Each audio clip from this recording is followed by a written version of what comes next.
লোক রচিত মোগল সমাচার থেকে পাঠ ৬ অধ্যায় ৩৯ থেকে ৪২ পদ। এরপর যিশু তার শিষ্যদের এই উপমাটিও শোনালেন। কোন অন্ধ কি কখনো আর এক অন্ধকে পথ দেখাতে পারে? তাহলে দুজনেই কি গর্তে পড়ে যাবে না?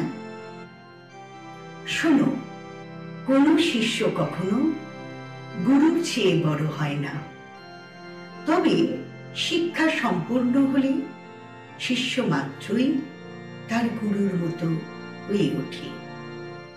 তোমার ভাইয়ের চোখে যে কুটোটুকু রয়েছে সেদিকে কেন তাকিয়ে আছো?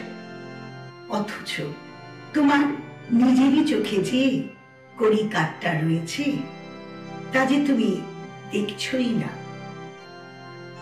নিজের চোখে ওই যে কড়ি কাঠটা রয়েছে তা না দেখেই তুমি কোন মুখে তোমার ভাইকে বলতে যাও, দাঁড়াও ভাই, তোমার চোখে ওই যে কুটোটা রয়েছে তা বের করে দি। ওরে ভণ্ড, আগে নিজের চোখ থেকে কড়ি কাঠটা তুলে ফেল, তবেই তো ভাইয়ের চোখে যে কুটোটা রয়েছে সেটা বের করার মতো স্পষ্ট দৃষ্টি পাবি। প্রভুর বাণী।